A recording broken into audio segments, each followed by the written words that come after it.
Hey, this is Glendon, and with this segment of the Hustler's Mindset, it's called the Internal Cheerleader. You listen to the letter that I got, and I want to say, dude, thanks. I appreciate all the love. And, just to give you a few things about me, I'm not that big of a party person. I was always that type that, versus the club, I enjoy the lounge, versus doing with everyone else. I was always an odd duck from day one. So that's part of it. It's pretty easy for me not to feel a little despondent for not going out, but to address your deeper concern, being an entrepreneur is a very lonely proposition.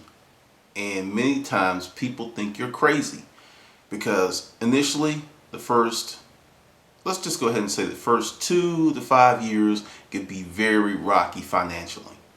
And the thing is, no one tells you that.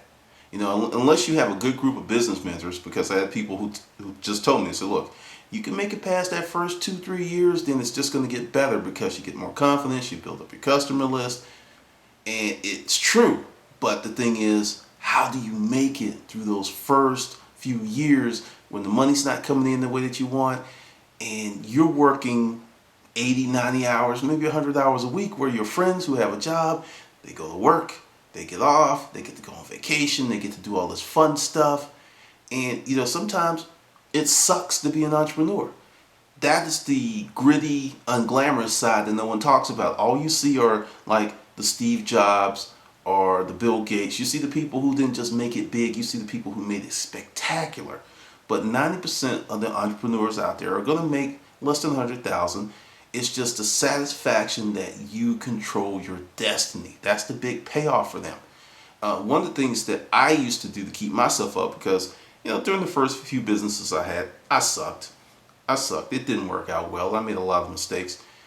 I had to develop what I term the internal cheerleader.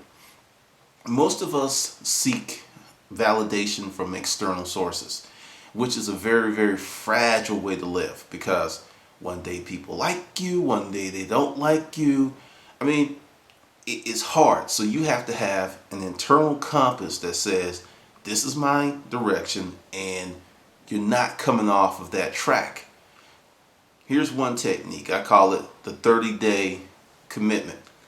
So you're going to start a business, or you have a plan, or you have a marketing plan. It's like, for 30 days, I'm going to do this no matter what. It's not too long of a term that, if you have to abandon it, it's not too much time wasted. And it's a long enough term that you can see some results, because this is one of the biggest things that happens with us as humans. We start something, and if we don't get that immediate gratification, it's time to bail. It's like, oh, green light, shuffle to the door. I am currently in a free fall. I'm out of here. And, going back with Earl Nightingale's Acres of Diamonds, I'm not going to go through the whole thing, but the whole gist of the matter is, the guy didn't prepare himself for diamonds. And a lot of times you have people who start something and they don't really prepare themselves for the endeavor. I'm not saying that's you, but just in terms of keeping yourself up, number one, work out. It's very stressful being an entrepreneur. You have to have a routine, something, and I would suggest weights. I would suggest the heaviest weights that you can lift. It does something totally different in regards to relating stress, because you have to relieve the stress, because you got the frustrations of having the business, then other things are going on, because being an entrepreneur doesn't mean that business is your life. You got friends, family, kids, all this stuff's going on, and you're chasing your dream. So work out. Number two, write down your goals. I know it sounds like a very simple thing. It sounds like, I have my goals and I kind of know where I want to go. It's all up there. I'm telling you, write your goals down. This is what happens when I look at my goals. It's like, okay, actually I found a sheet from like 2 years ago. And on it was like, create a YouTube channel, write a book, and everything on that list has come to be. Everything. I can't really explain why and how, but when you write your goals down, sooner or later they truly reach fruition, which is crazy. It's the thing. I always say that, if you write your goals down, you'll reach it. It's just a matter of the timelines. That's what screws us up, because we want it now. We want it instantly. And really, life wasn't designed that way. I mean, I want you to think about it. It took 10 months for you to come into the world. Think about that. 10 months for you to become a human being. And then after that, it took another 18 years to 20 years for you to grow up. So the human condition is based on some things just take time. Another thing that I did to keep myself up was I'm extremely silly. It helps. Comedy helps. And also having some direction on knowing that what you're doing is worth it, because you got to make a decision. There's frequently many times that being an entrepreneur is less profitable than having a job. That's just the reality of it.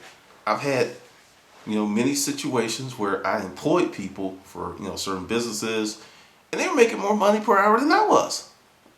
It sucked, but you have to look at it. What do I really want to do? And that's where the goals come in. Because when you really take time, and don't be afraid to adjust your goals, that it's going to happen.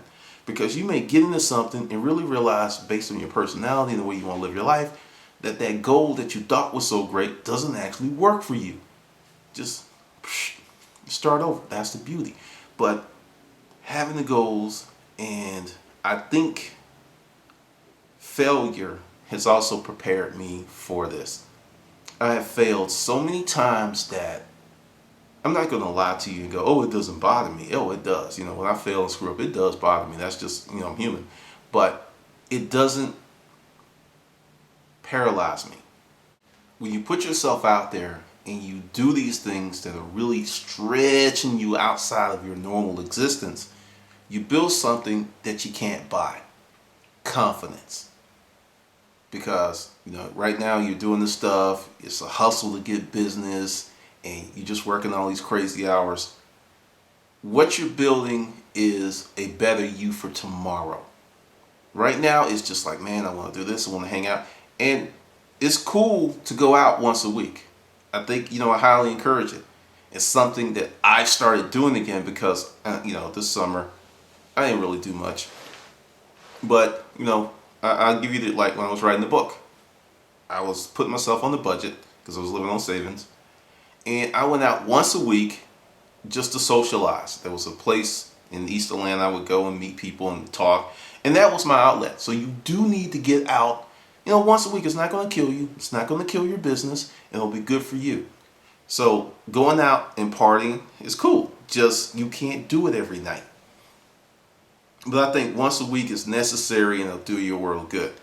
And as for developing the inner cheerleader, you've got to be your own rooting team. You've got to have your own jumbotron in your mind, and you have to tell yourself what you're doing is worth what you're doing. That, and this is where, writing it down, having goals, having a plan, and tracking your progress helps you, because your internal expenses, the stuff that makes your business run. But the whole point is you have to track what you do. So I know where I'm at with my business. So even when it's hard, I know that, hey, I'll do this adjustment, that adjustment, and it smooths out again. You kind of get to that point, because after you've been self-employed for, say, 3 or 4 years and you've made it, those up and downs, they don't bother you so much, because it's just part of the business cycle. But you definitely have to develop the internal cheerleading team. I don't know how I developed it. I don't know if it just being a nerd that I had to develop a high level of personal chutzpah that I'm just going to do this. And also, I have a big fear of being that person that is 70, 80, 90 years old, and I'm sitting in my easy chair, and there's a tear coming down my cheek because there were so many things that I wanted to do, and I didn't have the balls to do them. And then, this the big dirt nap. Because one of the things that I noticed, like when I used to work at Northside Hospital, I used to have a lot of patient contact with people that were in various states of consciousness, either drugged up or dementia or something. And to me, One of the doctors said, "You're crazy." But to me, a lot of these people, when they were mumbling and they were talking about people and it was like Sally or this, for me, these were folks who were dealing with unresolved issues, and they were having a great deal of regret for things they did not do in life. And for me, it's a personal truth. I've had more regrets for the things I did not try to do than the fuck ups I've committed in life. Seriously. Because, it's like you make a mistake and it's like, damn, why did I do that? But when you don't do something, you want to it. So right now it's hard. It's really, really, really, really hard. But I guarantee you, if you don't stick with it and see it to the end, because, this business model that you're working, it may not be for you, but if you at least you give it 2-3 years, you can say, hey, I tried it. I innovated this, I did this, and this is where it is. But if you never put forth, and also sometimes you have to sell out. And when I say sell out, it's like, I don't care what's coming. I don't care what anyone thinks. I am going to do this. I had people laugh at me when I say, hey, I'm going to do YouTube and become a YouTube partner. And they're like, isn't YouTube for kids? No, I watch it. You watch it. So therefore, it's not for kids. I mean, you really have to understand that when you're an entrepreneur and you're chasing your dream, you're a spotlight. You're shining on all of your friends and your buddies what they're not doing. And you're going to be teased, ridiculed, laughed at. But watch what happens when you become successful with it. Watch what happens when people all of a sudden start calling you and asking you questions about business, and they want to hang out with you and they want to take you to lunch. It becomes funny as hell. So, all I'm saying, it's worth it. It's worth it. Because even if you don't go forward with this business, the lessons that you learn are invaluable. You can't buy this stuff. So, that's the deal. There's a technique in Earl Nightingale's Lead the Field. Spend the money. Go on Amazon and get the audio course. You can get it probably pretty cheap. Get that course and just follow those directions. Because I'm not going to tell you, because I want you to get the whole course. It's worth it. I fully endorse it. Earl has passed on a long time ago. Nightingale Conant ain't paying me a dime. I just think the product is that freaking awesome. Get it and listen to it every day for a month. And I guarantee you that's going to help you with your business. I guarantee you it's going to help you with your business, because we have been trained group collaboration and society should work. This is, evolution, baby. Darwinism. It's in full effect, and many people refuse to accept that. But Lead the Field, listen to it. That is one of the biggest things that helped me with all of my businesses, because I came across the first course. The first Lead the Field I got was cassette tapes. Way back in the Boondock days. And I wore them out. I mean, literally, I put the tape in my car, and it was like, and the tape just started flipping out. So I went ahead and upgraded to the CDs. And it's worth the money. And the time they cost me a grip, it was like $115, but it was worth it. It was worth it. So I implore to you, go ahead, get this course, Lead the Field, and just listen to it. And someone who recently bought it started listening to it, and it's like, oh, I totally get where you're coming from now. It is some powerful stuff. And, snap. One of the things that kept me up was Nightingale Conant. I don't know how I forgot this. It's like Brian Tracy was really good for me. I wasn't too crazy about Tommy Hawkins. It was too kind of folksy for me. But between Earl Nightingale and Brian Tracy, I listened to a lot of Brian Tracy stuff. I kind of listened to Tony Robbins early on, but I kind of got away from him. But I actually had a lot of the self-improvement courses constantly going in my car. When I would go to sales calls,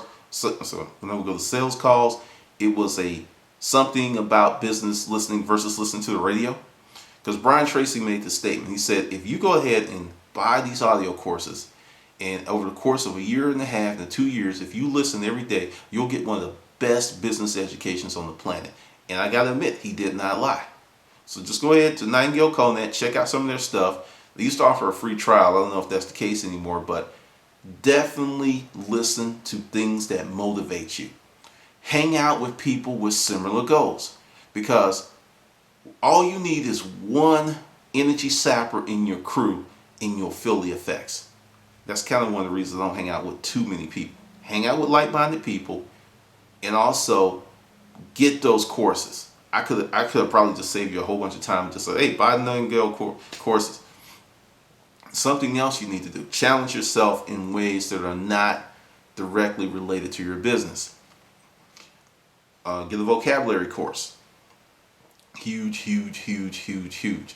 It is amazing what you can get when you can speak more words than the average person. I'm telling you, it's just shocking. You can just drop one word and people are impressed. It cracks me up. So that's some of the stuff. And I'm going to go through the list and look at the stuff, because I listen to these tapes and things so frequently that I no longer need to listen to them. I've got Lead to Feel in my car right now. And every now and then I put it in, but I've listened to it's like it's embedded in my brain, some of these things. And every now and then I'll listen to it as kind of like a refresher. Because what Earl said in the 50s is pretty true to this day. You know, about the top 5% in the pyramid, and the ability to make a choice. You know, if we were to tell our kids that, hey, you have this choice, and give them the real information and the real deal, I think a lot of them would be much better off versus just lying like, hey, you go to college and get a degree, you're going to get a great job. I had a problem with that in like 1988. Here it is, 2011, and a lot of stuff that I said in 88 is ringing true like a mofo, because I know way too many people with MBAs who are working at jobs that they didn't need an MBA for. Didn't need it.